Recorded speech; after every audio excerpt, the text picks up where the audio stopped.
Ang susunod na programa ay rated PG. Patnubay at gabay ng magulang ay kailangan sa mga batang manonood. Hindi ko alam kung ba't nandito o anong gusto mo makumpirma sa akin. Pero mali ang desisyon mo. May dahilan ako kung bakit ako nanahimik ng matagal. Pero ngayon, wala nang makakapigil sa akin. Ang lakas naman ng ulan. Alam mo, ito yung isang bagay na hindi ko magagawa ng kasama ka. Maglakad habang umuulan. Walang hindi mo kayang gawin. Hintayin mo ako rito. Isuot mo yan. Yun bang tao na iniisip niyong may kaugnayan at kasabot ni dahil ang mama ko? Alam niyo ba na tuwa ang mama ko nung makita niyang ganyan ang kalagayan ninyo at hindi makapagsalita?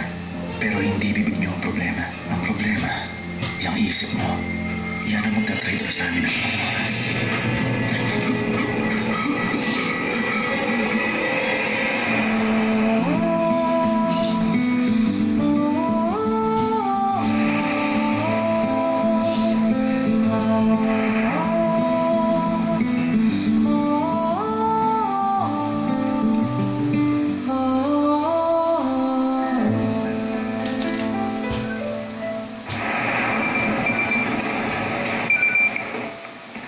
Hello? Hello, Mrs. Nam? Ako ito, ang mama ni Andre. Naku, Ma'am Lilian! Kumusta na po kayo? Salamat na contact kita. Wala na akong oras kaya didiretsahin na kita, ha? Kamusta si Andre? Hindi ba siya nag-aaral abroad? Balita ko umalis siya ng bahay. Totoo ba yun? Pasensya na po kayo, Ma'am Lilian.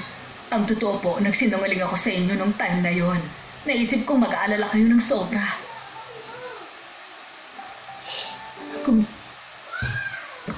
Alam mo kung nasan siya? Anong ginagawa niya ngayon? Opo, Ma'am. Nito pong nakaraan, na-aksidente ang asawa ko at na-confine siya ngayon dito sa ospital. Minsan dumadalang si Ate. Yung phone number niya. Pwede ko bang mahingi sa'yo? Oo naman po. Ma'am, medyo maliliit yung letra, hindi ko mabasa. Kukunin ko lang sandali yung salamin ko sa itaas. Huwag niyo pong ipapapa, ha? Sandali lang po.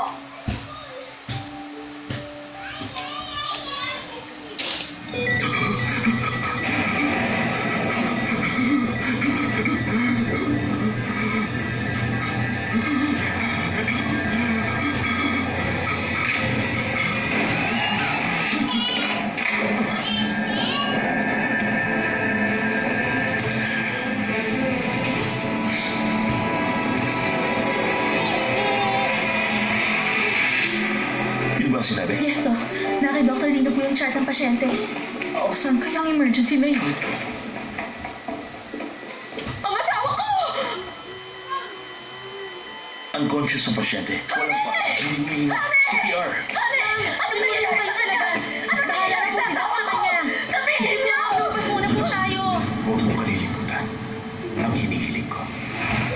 Pero Dabrio, kung yan ang hihilingin mo sa akin, paano ko mabubuhay? Magkikita ulit tayo. Bilang mabuting magkaibigan.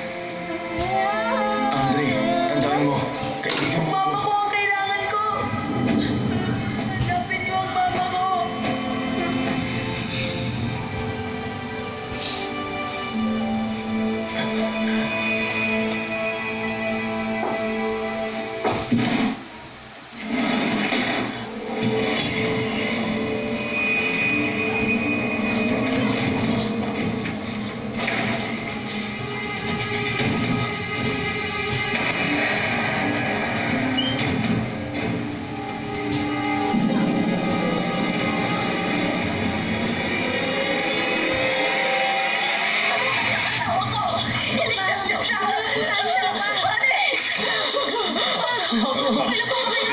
Uminaw na po kayo. Uminaw na po kayo. Sino ka ba?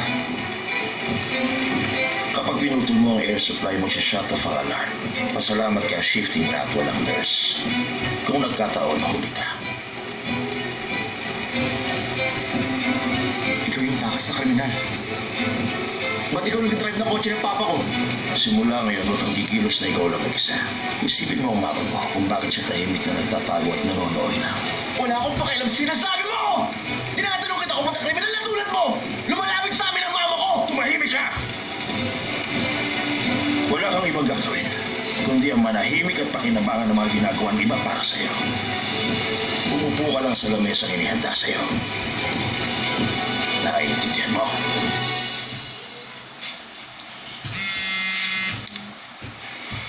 Yes, hello, Mrs. Nam? Ikaw pala, Sheena. Oo, ako nga po to. Bukas nga po pala birthday ko. May party dito sa bahay. Pasensya ka na.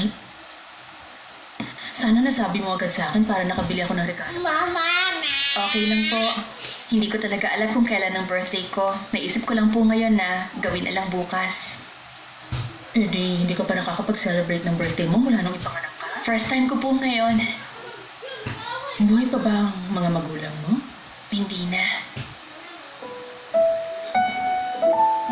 Pupunta ako. Ano bang address ng bahay niyo?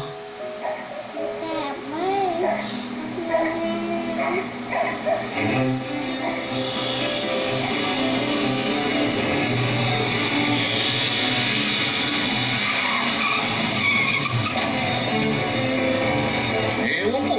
Bigla na lang niya naisip na mag-birthday party. Oo, hindi daw niya alam kung kailan ang birthday niya. Kaya naisip niya na ngayon na lang daw. Okay, thank you. Wow, ang cute mo, Sheena, ha? Kailan ba natin tatanggalin yung DVD dito sa bahay? Kung ano-ano kasi napapanood ni Sheena sa mga drama. Inis ang nervous. O sige, pupunta na ako dyan. Thank you, Welcome, sir. Please come again. Oh. Sino ka? Kaibigan ko siya. Welcome. Kaibigan mo? Ano ba to? Tirang pagkain? Hoy, anong tirang pagkain? Makarel yan. Yan ang request na may birthday dito, no? Wala ba kayo extra tsinelas dyan? Eh, pati maganda ang amoy. Uy, uy, uy, uy! Huwag kang basta umupo. Teka, ito upuan mo. Oh. Wala ba kayong steam towel? Pamunas lang sa kamay. Binibigay yun sa bisita pagdating eh.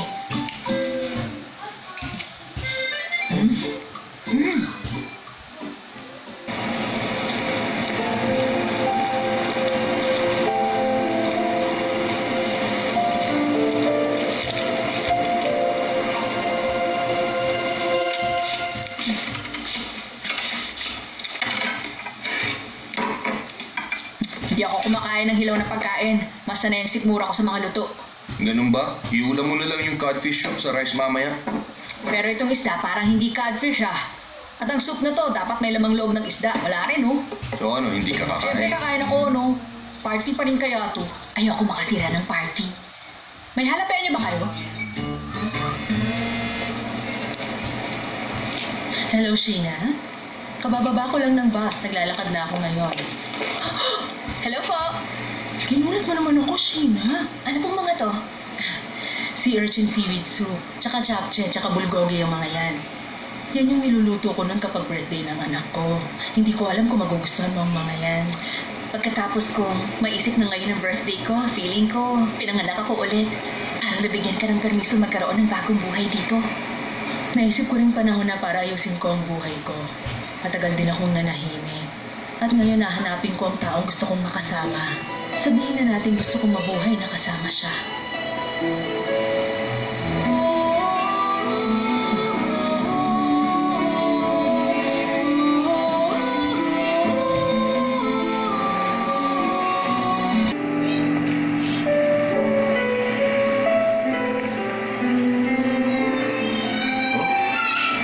Si Sheena yun ah.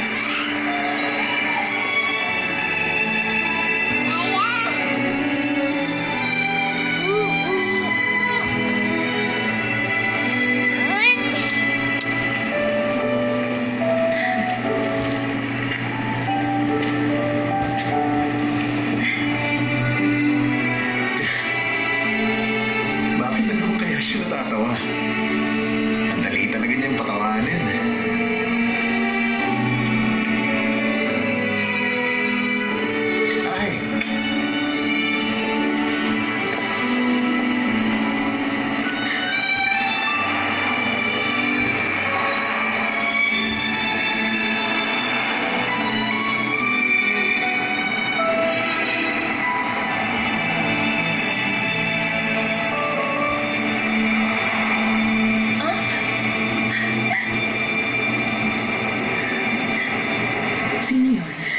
boyfriend ko po.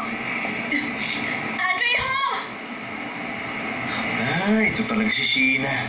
Ilang beses ko nang sinabi huwag isisi ko ang pangalan ko, ginagawa pa rin. Andre! Andre! Sheena, yung boyfriend ko. Andre ho ang pangalan? Oo. Ang cute nga po niya eh.